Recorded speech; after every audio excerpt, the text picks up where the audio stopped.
তবে আলু ভর্তাটার দাম 40 টাকা না রাখলেও পারতো। রয়েছে এই যে পরিমাণ ভাত দেখতে পাচ্ছেন, এই ভাতের দাম হচ্ছে 60 টাকা। ও আচ্ছা, এই চায়ের দাম কিন্তু 90 টাকা। চারপাশে পরিষ্কার ছাপ, আপনি ফিরে যাচ্ছেন 90 দশকে। পুরনো হারমোনিয়াম, বাঁশের চোঙা, আরও কত কি। দেখলে রেস্টুরেন্ট মনে হয় না, মনে হয় 90 দশকের কোনো গৃহস্থ বাড়ি। গিয়েছিলাম উত্তর আজমপুরে অবস্থিত বনেদি নামের এই রেস্টুরেন্টে। পরিবেশ দেখে আমি যার পর নয় খুশি হয়েছিলাম, কিন্তু এখানে বসেই খেতে হলো 60 টাকার ভাত আর 90 টাকার চা। দামের ঊর্ধ্বগতি কোনো মতেই আর 90 দশকের কথা মাথায় রাখতে দিল না। সাথে আরও খেয়েছিলাম চিংড়ি, ইলিশ, রুই এবং 3 রকমের ভর্তা। কিন্তু স্বাদ আর মানে কি মন ভরল? 90 দশক আর এই দশকে কতটা হতাশ, কতটা মজা পেলাম। আসসালামু আলাইকুম, আশা করছি সবাই অনেক ভালো আছেন। এই মুহূর্তে দাঁড়িয়ে আছি উত্তরাতে, উত্তরা আজমপুর ফরাজি ডেন্টালের পাশে। আজমপুর যে মেইন রোডটা, সেটাতেই আর কি। তো এইখানে আমি এর আগেও না একবার এসেছিলাম। তখন যে রেস্টুরেন্টটায় আসার কথা ছিল সেটা বন্ধ হয়ে গেছে, কিন্তু আমার জানা ছিল না। তো আমি এসে ইন্ট্রো দিয়ে আবার ঘুরে চলে গিয়েছি। সেই ইন্ট্রো তো আর আপলোড করা যায় না, এই জন্য আপনাদেরকে ওটা দেখানো হয়নি। তবে রিসেন্ট টাইম জানতে পারলাম সেই রেস্টুরেন্টটা আবার ওপেন হয়েছে এবং সেখানে নাকি নানা ধরনের বাংলা খাবার সেখানে পাওয়া যায়। চলেন যাই দেখি আজকে আবার গিয়ে আমরা খোলা পাই নাকি আবার আমরা আজকে বন্ধ পাই। খোলা আছে এই রেস্টুরেন্টটা, যেটা হচ্ছে নাম বোমেদি। এইটাতেই আসার কথা ছিল, আগের বার এসে ঘুরে গিয়েছি। এই কর্নারটা কিন্তু আসলে একটা পূর্ণ ধাঁচের ভাইব দিচ্ছে, বেশ সুন্দর করে সাজানো।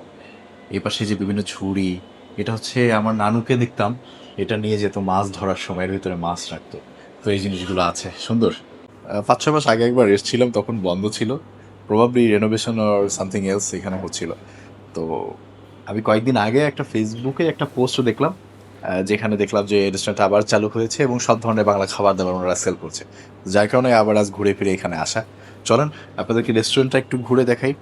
যদিও এটাকে আমার রেস্টুরেন্ট বলতে ইচ্ছে করছে না, নামটা যে বনেদি দিয়েছে ওনাদের ডেকোরেশনের সাথে সেটা খুব ভালোভাবে মিল আছে।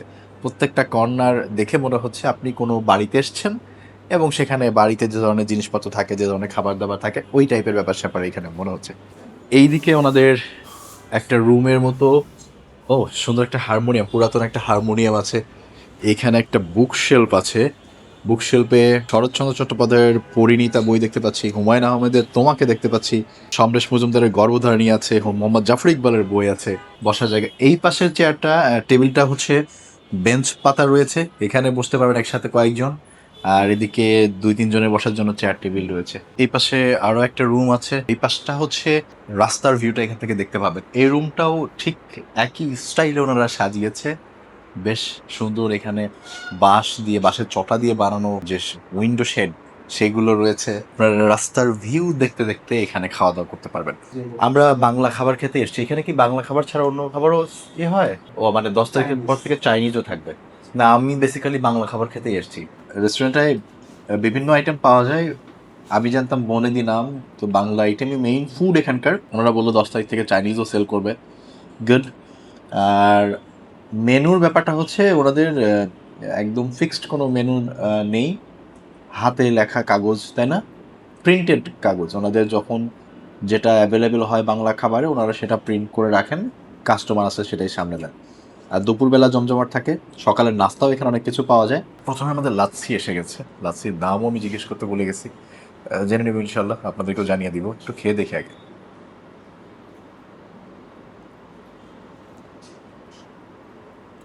লাচ্ছিটা জেনুইন অনেক মজা।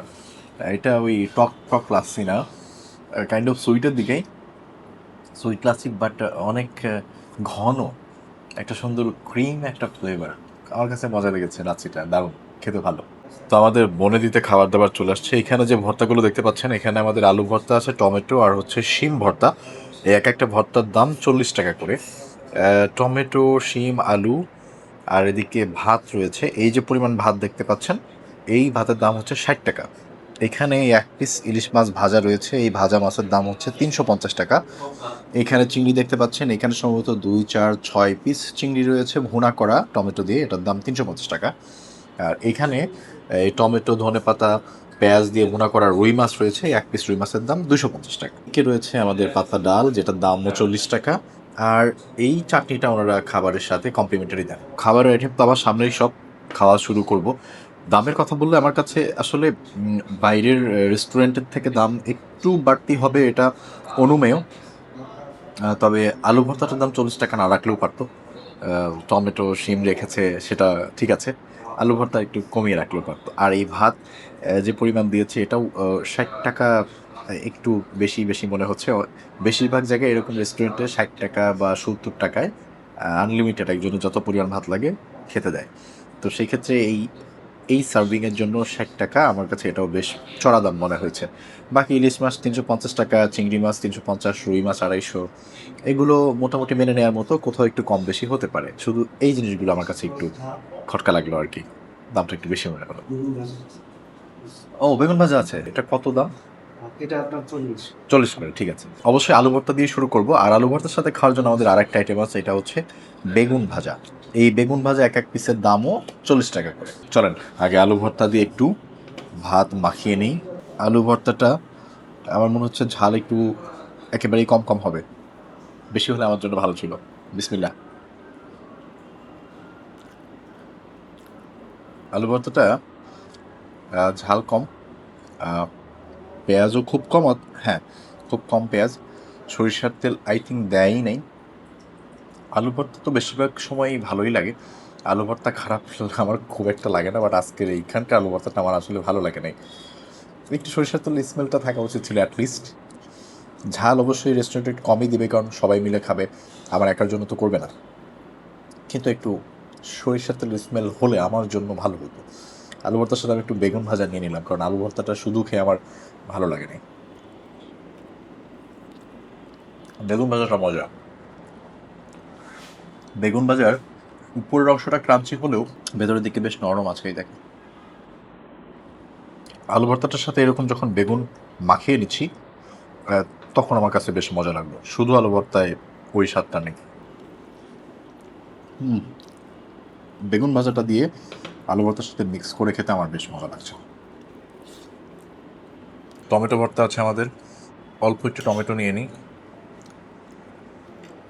টমেটো ভর্তা আমার খুব পছন্দের ভর্তাগুলোর মধ্যে একটা, যদি সঠিকভাবে করা যায়।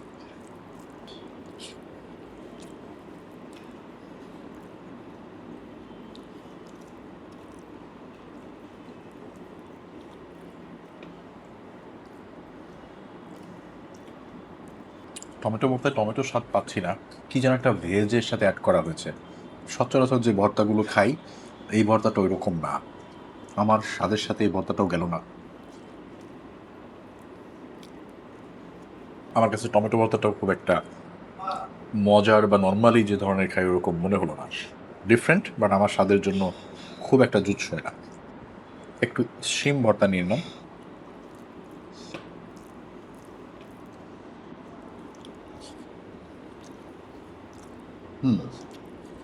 শিম ভর্তাটাই নর্মাল যে আমরা ভর্তাগুলো খাই তার একটু ছোঁয়া পেলাম, এবং আমার স্বাদের সাথে গেল।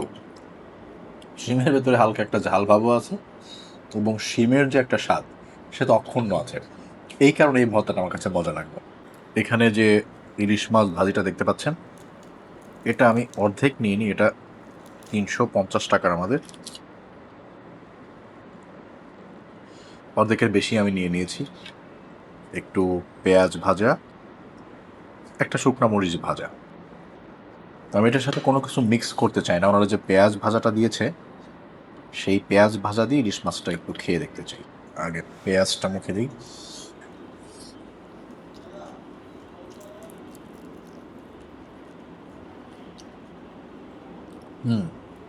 ইলিশ মাছটার স্বাদ খুব ভালো, ইলিশের স্বাদটা খুবই ভালো।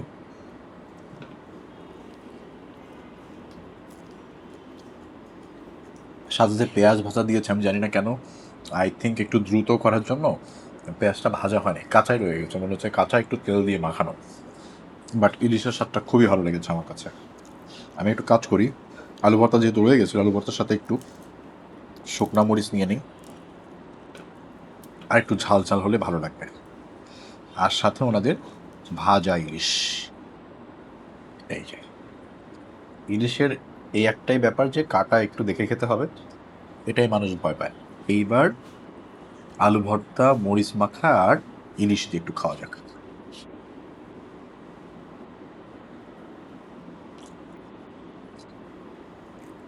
অ্যাকচুয়ালি ইলিশের স্বাদটা এত ভালো যে আপনি এটা যার সাথে মিক্স করবেন ভালো লাগবে।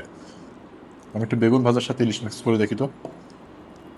বেগুন ভাজাটা দিয়ে একটু ভাত মাখায় নিই।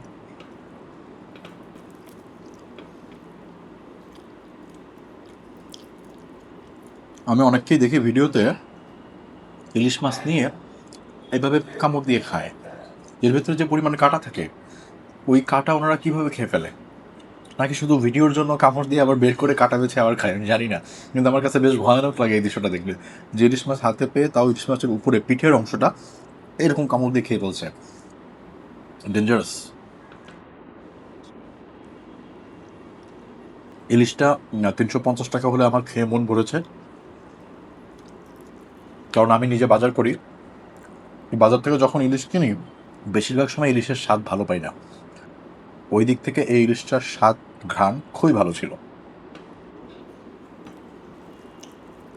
এটার সাথেও ভালো লাগলো, সাথে একটু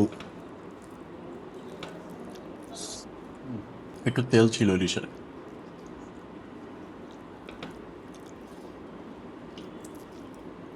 এখানে আমাদের চিংড়ি ভুনা রয়েছে, এটা দেখাই যাচ্ছে টমেটো দিয়ে।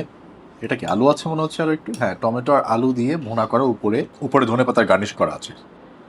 আমি 2 পিস নিয়ে নিই এখান থেকে চিংড়ি, একটু টমেটো নিয়ে নিই। এখানে টোটাল এখানে 4 পিস 6 পিস 6 পিস এরকম সাইজের চিংড়ি ছিল। এটার দাম হচ্ছে 350 টাকা। আমি আগে তরকারিটা মুখে দিব, দেখি কেমন লাগে। ঠিকঠাক।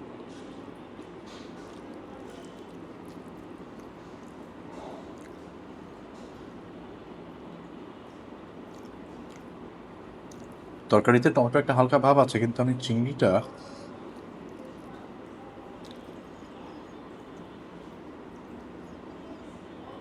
স্পঞ্জি, শক্ত একদম, and test is not good, বাসি। এটা চিংড়িটা ওনারা যেটা দিয়েছে এটা ভালো না। এই ধরনের জিনিস আসলে কাস্টমারকে কেন সার্ভ করে আমি বুঝি না। এই মানুষ এইটা যাকেই দিবে সে একবার খাওয়ার পরে কখনোই দ্বিতীয়বার এই আইটেম আর খেতে এখানে আসবে না, বা হয়তো রেস্টুরেন্টে আর আসবে না। চিংড়িটা যদি ভালো না থাকে বলে দেওয়া উচিত ছিল যে চিংড়িটা আমাদের অ্যাভেলেবেল নাই, বাট এটা লিটারালি নষ্ট চিংড়ি। ভেজে ওনারা চিংড়ি কখনো ভেজে ভুনা করে আমি দেখিনি। এটাও ভেজে ভুনা করার রিজন হচ্ছে চিংড়িটা আসলে ভালো ছিল না। এই দেখেন, এবং মুখে দিয়ে এটা আমার চাবাতেই এই শক্ত স্পঞ্জের মতো, না, এটা কিন্তু খুব ভালো একটা ইমপ্রেশন দিল না, খারাপ লাগলো ব্যাপারটা। 350 টাকা পে করে যদি নষ্ট জিনিস পাওয়া যায়, ব্যাপারটা ভালো না। এনিওয়ে, আমাদের আরেকটা আইটেম আছে। এটার তরকারি রান্নাটা সেম। এই যে আলু, এই যে টমেটো, আমি টমেটো এখন নিতে যাচ্ছি না, হালকা টক টক লাগে, আমার ভালো লাগে না ওই ফ্লেভারটা। আর এই হচ্ছে আমাদের রুই মাছের সাইজ। এই রুই মাছটার দাম হচ্ছে 250 টাকা। উত্তর অনুযায়ী, রুই মাছের সাইজ অনুযায়ী এটার দাম আমার কাছে ঠিকঠাকই লেগেছে, মনে হয় না যে এটার দাম বেশি। এবার দেখা যাক রুই মাছটা কেমন আসলে। ইদানিং রেস্টুরেন্টে খেতে এসে যদি কোনো জিনিস ভালো না লাগে, যদি বলেন, অনেক দর্শক আছেন যারা অ্যাপ্রিসিয়েট করেন যে যেটা আপনার অ্যাকচুয়ালি লেগেছে, আপনি সেটা বলেছেন, ব্যাপারটা ভালো। আবার অনেক দর্শক খুব রাগান্বিত হয়ে যান, যাদের স্পেশালি রেস্টুরেন্ট ব্যবসা আছে, যে আপনি এটা কেন বলবেন, আমার এত কষ্টের ব্যবসা, কত পরিশ্রম করে আমি এটা দাঁড় করেছি। কথা কিন্তু সত্য, একটা ব্যবসা দাঁড় করাতে অনেক পরিশ্রমের দরকার হয়, এবং একটা ভুলের কারণে যদি সেটা নষ্ট হয়ে যায়, এটা খুবই খারাপ একটা ব্যাপার। তো আমার ইন্টেনশন কখনো এটা থাকে না যে আমি কোথাও গিয়ে এমন কিছু কথা বলি যার জন্য ওই প্রতিষ্ঠানের ক্ষতি হোক। তবে ওই দিক থেকে যদি আমি আবার এভাবে চিন্তা করি যে আমার ভিডিও যে কজন দেখবেন, তাদের মধ্যে যে 2জন বা 1জন এখানে খেতে আসবেন, তারা যে টাকাটা ইনকাম করছে সেটাও তো পরিশ্রম করেই করছে। এখন আপনি রেস্টুরেন্ট খোলা মানে হচ্ছে আপনি সঠিক খাবার দিয়ে সঠিক টাকা নেবেন। সেটা যদি না করেন, তাহলে ওই যিনি আসছেন ভোক্তা, তিনি তো ক্ষতিগ্রস্ত হচ্ছেন। তো দুই পক্ষেরই কিন্তু একটা অসুবিধা রয়েছে। তবে রেস্টুরেন্ট ওনারদের একটা করার কি আছে, যারা আপনাকে কোনো অবজারভেশন দিচ্ছে, তিনি কোনো ব্লগার হোক বা না হোক, কোনো কাস্টমার হোক, সেটা যদি আপনি দেখেন যে সত্য, তাহলে আপনার উচিত ওই জিনিসটা ঠিক করে তাকে আরও অ্যাপ্রিসিয়েট করা, যে হ্যাঁ, এটা আমার রেস্টুরেন্টে হচ্ছিল, তার কারণে আমি এটা শুধরাতে পেরেছি, এবং পরবর্তীতে আমার অন্য কোনো কাস্টমারকে একই জিনিস আমি সার্ভ করিনি এবং সে আমার উপর মনক্ষুণ্ণ হয়ে যায়নি, এতে করে কাস্টমার আরও বাড়বে। খুবই সিম্পল ব্যাপার। আমরা তরকারিটা আমার মনে হয়েছে একই, আমি খেয়ে দেখি। একই তরকারি। এবার আমি একটা রুই মাছ খাই।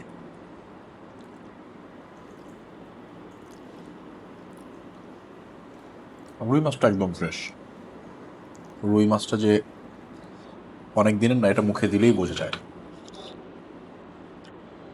এই তরকারিটা মুখে দিয়ে আমার কাছে মনে হচ্ছে একদম ঘরোয়াভাবে যে আমরা রান্নাটা খাই না, হালকা পেঁয়াজ দিয়ে, হালকা মশলা দিয়ে, টমেটো দিয়ে রান্নার ধরনটা ওই রকমই।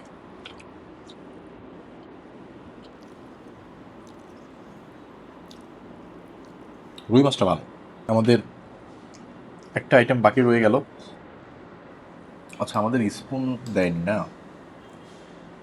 একটা ডালের জন্য এবং তরকারির জন্য একটি স্পুন দিলে ভালো হতো, অবশ্য উনি ভুলে গেছে। এটা আসলে মিস্টেক, ইচ্ছাকৃত না, না হলে দিয়ে যেত।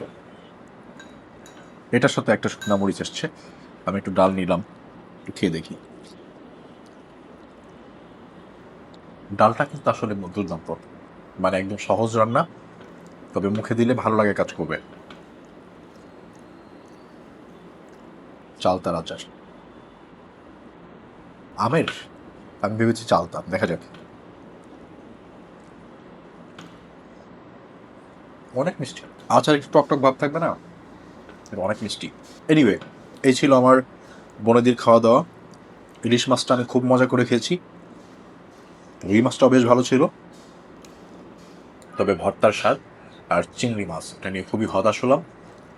আর একটা বিষয় আমি অবশ্যই বলবো, এই পরিমাণ ভাত দিয়ে কাস্টমার থেকে 60 টাকা নেওয়া মোটামুটি অনৈতিক। আমি উত্তরাতে বহু রেস্টুরেন্টে খেয়েছি, অনেক দাম নেয় এমন রেস্টুরেন্টেও খেয়েছি, তারাও এই পরিমাণ ভাত দিয়ে 60 টাকা দাবি করে না। হয়তো আরেকটু 60 টাকায় দিলে তারা আনলিমিটেড ভাত দেয়, অথবা এর থেকে একটু কম দেয়। এটা একটু চেঞ্জ করা উচিত। তো চিংড়ি মাছটা নিয়ে ওনাদের সাথে কথা হলো, আমাকে জিজ্ঞেস করেছিল, তো আমি অনেস্টলি বলেছি যে আমার কাছে এরকম মনে হয়েছে যে একটু বাসি। তো যেটা ওনারা আমাকে ইনফরমেশন দিল যে এটা হচ্ছে ডিপে ছিল, এবং সেটা একটু দ্রুত রান্না করার জন্য যে দ্রুত রান্না করা হয়েছে, এবং যার কারণে একটু শক্ত থেকে গেছে, এবং এটা ডিপ ফ্রাইড করে তারপর রান্না করা। তো অনেস্টলি আমার কাছে ওই ফ্রাইডের পরেও একটা স্মেল এসছে, যার কারণে আমি এই কথাটা বলেছি। বাট ওনারা যে লজিক দিয়েছে সেটাও সঠিক হতে পারে। আমার কাছে মনে হয়েছে যে একটু একটা স্মেল আছে। তো আমরা চা নিয়েছি, এটা হচ্ছে গুড়ের চা। হ্যাঁ, নর্মাল যে আমরা চা চিনি দিয়ে খাই সেটা না, গুড় দিয়ে বানানো। খাওয়া যাক। গুড়ের স্বাদটা আছে, অবশ্যই আছে, এবং খেতেও ভালো চাটা। গরমের সময় তো ওরকম চা খাওয়া হয় না, তা হঠাৎ বাট আজকে মনে দিতে বললো যে গুড়ের চা রয়েছে, এই জন্য ভাবলাম একটু খেয়ে দেখি। ও আচ্ছা, এই চায়ের দাম কিন্তু 90 টাকা। এটা স্পেশাল হচ্ছে গুড়টা, এবং যার কারণে চায়ের একটা আলাদা ঘ্রাণ এবং স্বাদ আপনি পাবেন। বাট এই কাপ অফ চা 90 টাকা রিল। ইভেন যিনি আমাকে সার্ভ করেছেন যে ভাইয়া, উনি দামটা বলার সময় নিজেই হেসে দিয়েছেন। মানুষের থেকে সঠিক দাম দিলে মানুষ বারবার আসবে, এমন দাম দিলে মানুষ একবার আসবে। জেনুইনলি মজা। চিনি লাগবে না, আচ্ছা ঠিক আছে। গুড়ের চাতে চিনি দিলে আর স্বাদটা নষ্ট হয়ে যাবে, নিয়ে যান। এমনিতে ঠিক আছে চা। হ্যাঁ হ্যাঁ, ঠিক আছে। ওনাদের রেস্টুরেন্ট আমার ভালো লেগেছে, রেস্টুরেন্টের সাজানো, রেস্টুরেন্টের অ্যাম্বিয়েন্স আমার খুব পছন্দ হয়েছে। তো আমাদের বিল আসছে টোটাল হচ্ছে 1880 টাকা। আমাদের ভাতের দাম ছিল 60 টাকা করে, 120 টাকা। ঝাল ফ্রাই 1 মিনিট, আমাদের কি মুরগির ঝাল ফ্রাই দিয়েছে? মুরগির ঝাল ফ্রাই তো আমাদের দেয় না, আমরা অর্ডার করেছিলাম, বাট বিল করার সময় মুরগির ঝাল ফ্রাই 200 টাকা বিল করেছে, কিন্তু আসলে কিন্তু ঝাল ফ্রাই দেয় নাই, ভিডিওতেও আছে, ভুলে গিয়েছে আসলে। ঝাল ফ্রাইটা উনি তো অর্ডারে লিখে নিয়েছে, তো উনি ভাবছে দিয়েছে, বাট আসলে তো আসে নাই। আচ্ছা, মনে হয় এই ঝাল ফ্রাইটা মনে হয় আসে নাই। আচ্ছা না, আমি ভাবছি যে হয়তো নাই, এই জন্য দেন, এই জন্য কিছু বলি নাই আমি। এটা সমস্যা নাই, এটা হ্যাঁ হ্যাঁ ঠিক আছে, সমস্যা নাই। আর আমাদের বেগুন ভর্তাগুলো 40 টাকা করে ছিল, চিংড়ি মাছ 350 ছিল, ইলিশও 350 ছিল, রুই ছিল 250, ডাল ছিল 40 টাকার, আমরা পানি খেয়েছি দুটা, লাচ্ছি ছিল, আচ্ছা লাচ্ছির দামটা তখন বলি নাই, 150 টাকা ছিল। আর গুড়ের চা হচ্ছে 90 টাকা করে, আমরা দুইটা খেয়েছি। সব মিলিয়ে আমাদের ওই ঝাল ফ্রাই সহ যদি নিতাম তাহলে 1880 আসতো, এখন ঝাল ফ্রাই যেহেতু বাদ 200 টাকা কমে গিয়েছে, সো আমরা 1680 টাকা বিল দিব। এই ছিল আমাদের বনেদিতে খাওয়া দাওয়া, ঘোরাফেরা। রেস্টুরেন্টটা ভালো, খাবারটা আরও একটু উন্নতি করার জায়গা অবশ্যই আছে। যাই হোক, আপনারা সবাই ভালো থাকবেন। ভিডিওটা যারা এতক্ষণ দেখেছেন অসংখ্য ধন্যবাদ। আপনাদের সাথে অন্য কোনো একটা ভিডিওতে আবারও দেখা হবে। যারা আমার মতো বাইরে খাওয়া দাওয়া করেন দয়া করে এক্সারসাইজ করবেন, নিজেকে সুস্থ রাখবেন, ভালো থাকবেন। আল্লাহ হাফেজ, আসসালামু আলাইকুম।